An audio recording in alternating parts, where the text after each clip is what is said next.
Hi, Jewells68 here for Talk to Me Tuesday on Tuesday, August 19th. You'll see I'm standing in front of a finished Great Granny Squares quilt for my great niece Charlotte Ruth. And what I ended up doing for the binding, because I remember last week I told you guys I wasn't happy about the binding, what I ended up doing was getting out a little bag of, I have a little baggie that has any leftover binding from previous quilts. And it had some leftover binding from Greg's Get Well quilt. The red, purple, and blue are from that. What I ended up doing was taking that apart in a few places and getting rid of the sort of a turquoise green that was in that, and replacing it with, replace some of the pieces with this nice, more of a primary green and primary yellow and this beautiful orange. I really wanted to do the whole thing in orange, but I didn't have enough. I only had a little more than a fat quarter of this orange. It was a remnant that I had purchased somewhere. It might have been a fat quarter actually, now that I think about it, but anyway, that was all I had. So once I pieced that together, I loved it. I thought it was perfect, and I thought it looked good on the front and the back, which I liked a lot. This is my label, which I made. It just says made especially for Charlotte Ruth by Great Aunt Julia, June through August 2014, because that's pretty much when I was working on this. I may have started the blocks before June, but the majority of this was done in that time frame. And the way I did this was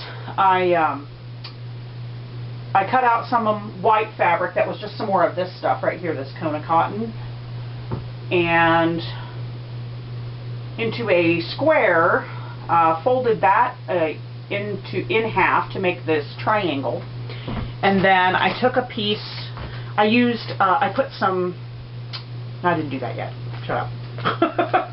I took some freezer paper, and I left space around it so that my writing would all be kind of away from what would end up being where the binding would be or where my stitching would be. And I drew lines on that with 1/2 inch distance with a pencil, just a regular pencil, after ironing that onto the back side of part of this fabric right here. And then I just used my Sewline pencil to handwrite my message, and then went over it with tulip fabric markers. I heat set that, let it sit overnight, and then the next day I washed it, and it came out completely color fast, so I'm excited about that.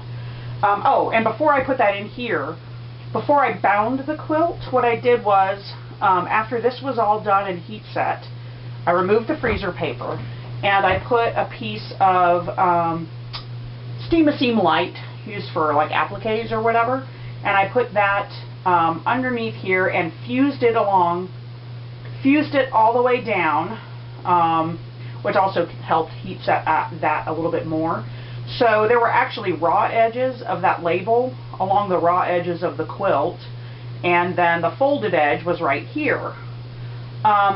I really probably didn't have to hand sew it, but I did after I bound it, which I don't know why I waited until I bound it. I probably, well, anyway, I did.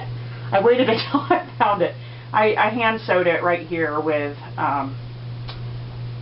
some cotton quilting thread, and just to make sure it's permanent. And then when I bound it, I just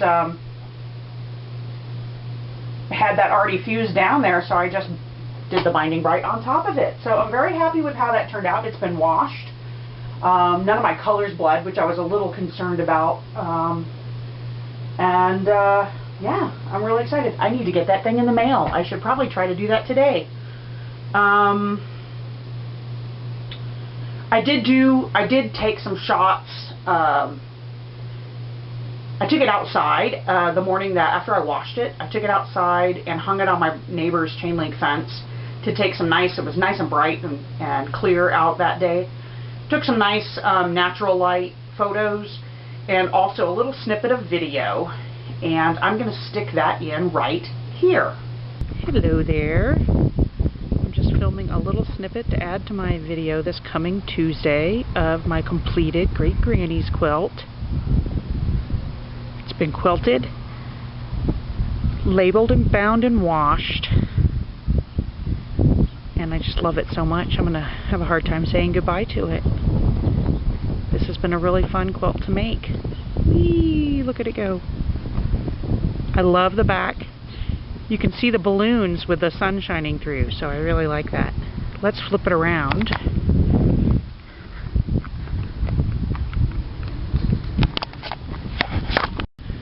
Okay, so there's the back. The balloons full of, hot air balloons full of little, cute little critters, teddy bears and kitties and little piglets.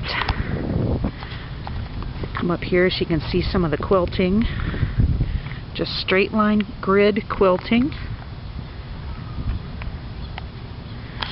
And then here's my label right here. And there you have it.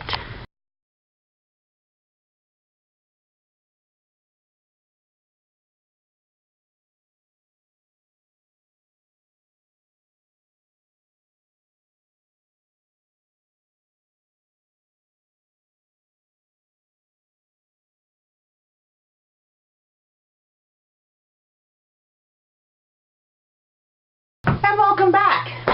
You'll see I have a different backdrop behind me now. This is the charm square quilt that I have been working on kind of off and on for Project Linus. These 4 patches were made from a single charm pack of 24 squares that I purchased at Big Lots. And probably don't, well, you might remember if you've seen the video where I first showed this top off. This was just an exercise in creativity. I immediately, within a week of buying the charm squares, had set a rule for myself that within a week I had to have done something, well, within a month I had to have done something with it. Or with a, I don't remember, within a week, within a month. Maybe you remember. Anyway, so I pieced them into a top right away. I had this. This is the same yellow that is in the binding of the Great Granny's quilt. And I used a little bit of this leftover sashing to include in the binding. But so this yellow, after I pieced everything into 4 patches, that took all 24 squares, and then obviously that wasn't big enough, so I had to add sashing. And that still wasn't big enough even for a baby quilt. So I had about 12 inches, not even really a fat quarter of this Project Linus fabric from Offingen. Someone had donated it to her Linus group, and because they're not affiliated with Project Linus, it was passed on to me to use for a Project Linus quilt. So I added those 2 strips. That took a big chunk of that fabric right there, and because I used wider there, that made the whole thing a little bit wider.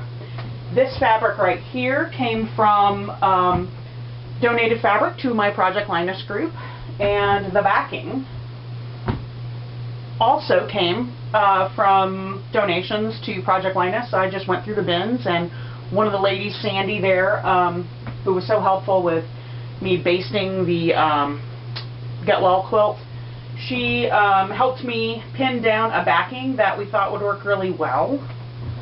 So there's that. I quilted that. I basted it Sunday, and I quilted it, and I did baste it on the floor. I know I said I was never going to do that again, but after Offingen told me that the most she'd ever spent basting was like an hour, I was like, okay, maybe I'm just like overpinning or overthinking this whole process. So this time around, I basted this quilt. The entire thing took about 2.5 hours, and that includes you know, taping the backing to the floor and flattening everything out, and then I marked it with masking tape to do the quilting. So this is 2-inch masking tape, or I'm sorry, painter's tape. Marked it with 2-inch painter's tape where I wanted to quilt, and I basically just put the tape like this into a square with like this grid going across it, which gave me one big diamond here, and then these smaller diamonds in the center. And then I put another strip of tape here, and what I basically did was with my walking foot, I lined up the edge of the walking foot on the inside of this square. I lined up the edge of the walking foot with the edge of the painter's tape, which basically brought me in about a 1/4 inch from, yeah, I'd say about a 1/4 inch from the edge of the tape. So I did that, and I did that basically just following, you know, lining up the edge of the walking foot along the painter's tape, and then did it again on the inside of the tape, on the inside edge of the painter's tape, and on the outside edge of the painter's tape. And then I had another piece here and another piece here. I'm currently trying to decide, I actually did that quilting last night in an hour.